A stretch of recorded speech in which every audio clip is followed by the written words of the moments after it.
कृष्णा।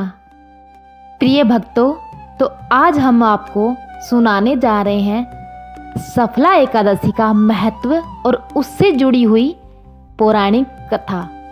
महाराज युधिष्ठिर ने पूछा, हे जनार्दन, पौष कृष्ण एकादशी का क्या नाम है? उस दिन कौन से देवता का पूजन किया जाता है और उसकी क्या विधि है? कृपया मुझे बताइए।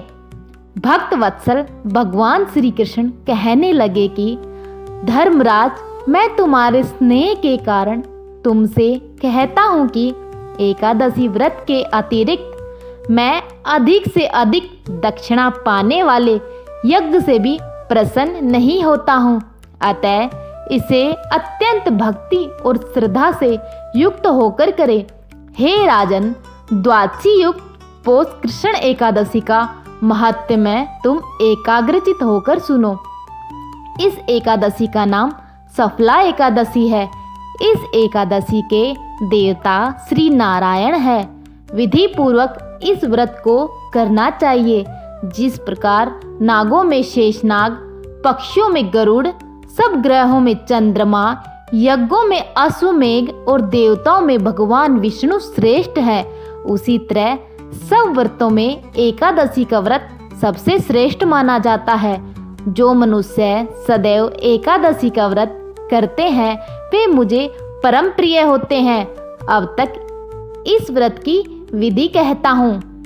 मेरी पूजा के लिए ऋतु के अनुकूल फल, नारियल, नींबू, नैवेद्य आदि 16 वस्तुओं का संग्रह करे। इस सामग्री से मेरी पूजा करने के बाद रात्रि जागरण करे। इस एकादशी के व्रत के समान यज्ञ, तीर्थ, दान, तप तथा कोई दूसरा व्रत नहीं है। 5000 वर्ष तप करने से जो फल मिलता है उससे भी अधिक सफला एकादशी का व्रत करने से मिलता है। हे राजन, अब आप इस एकादशी की कथा सुनिए। चंपावती नगरी में एक महिषमान नाम का राजा राज्य करता था। उसके 4 पुत्र थे। उन सब में लुम्पक नाम वाला बड़ा राजपुत्र महापापी था। वह पापी सदा पर स्त्री और वेश्यागमन तथा दूसरे बुरे कामों में अपने पिता का धन नष्ट किया करता था।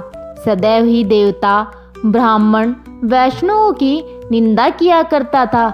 जब राजा को अपने बड़े पुत्र के ऐसे कुकर्मों का पता चला तो उन्होंने उसे राज्य से निकाल दिया। तब वह विचार करने लगा कि कहाँ जाऊं, क्या करूं। अंत में उसने चोरी करने का निश्चय किया। दिन में वह वन में रहता और रात्रि को अपने पिता की नगरी में चोरी करता तथा प्रजा को तंग करके और उन्हें मारने का कुकर्म करता था। कुछ समय पश्चात सारी नगरी भयभीत हो गई। वह वन में रहकर पशु आदि को मारकर खाने लगा। नागरिक और राज्य के कर्मचारी उसे पकड़ लेते किंतु राजा के भय से छोड़ देते। वन के एक अति प्राचीन विशाल पीपल का वृक्ष था। लोग उसकी भगवान के समान पूजा करते थे। उसी वृक्ष के नीचे वह महापापी लुम्पक रहा करता था। इस वन को लोग देवताओं की क्रीड़ा स्थली मानते थे। कुछ समय पश्चात पौष कृष्ण पक्ष की दशमी के दिन वह वस्त्रहीन होने के कारण शीत के चलते सारी रात्रि सो नहीं सका। उसके हाथ पैर अकड़ गए। सूर्योदय होते होते वह मूर्छित हो गया।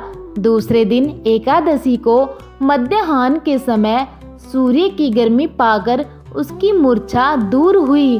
गिरता पड़ता वह भोजन की तलाश में निकला। पशुओं को मारने में वह समर्थ नहीं था। अतः पेड़ों के नीचे गिरे हुए फल उठाकर वापस उसी पीपल वृक्ष के नीचे आ गया।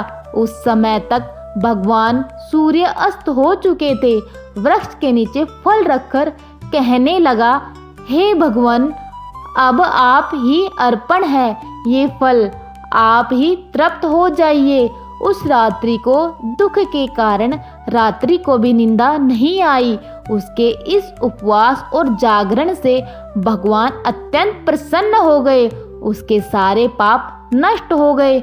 दूसरे दिन प्रातः एक अति सुंदर घोड़ा अनेक सुंदर वस्तु से सजा हुआ उसके सामने आकर खड़ा हो गया। उसी समय आकाशवाणी हुई कि हे राजपुत्र, श्री नारायण की कृपा से तेरे पाप नष्ट हो गए। अब तू अपने पिता के पास जाकर राज्य प्राप्त कर। ऐसी वाणी सुनकर वह अत्यंत प्रसन्न हुआ और दिव्य वस्त्र धारण कर भगवान आपकी जयकार हो कहकर अपने पिता के पास गया। उसके पिता ने प्रसन्न होकर उसे समस्त राज्य का भार सौंप दिया और वन का रास्ता लिया। अब लुम्पक शास्त्रानुसार राज्य करने लगा।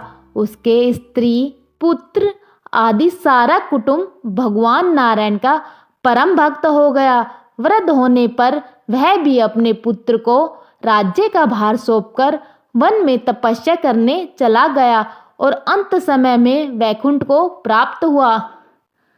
अतः जो मनुष्य इस परम पवित्र सफला एकादशी का व्रत करता है उसे अंत में मुक्ति मिलती है। जो नहीं करते वे पूंछ और सींगों से रहित पशुओं के समान है। इस सफला एकादशी के माहात्म्य को पढ़ने से अथवा श्रवण करने से मनुष्य को अश्वमेध यज्ञ का फल मिलता है। तो ये है आज की हमारी सफला एकादशी की कथा। प्रिय भक्तों, अगर आपको यह कथा पसंद आई हो तो वीडियो को लाइक और चैनल को सब्सक्राइब जरूर कर देना और कमेंट बॉक्स में हरे कृष्णा अवश्य लिखना। राधे राधे।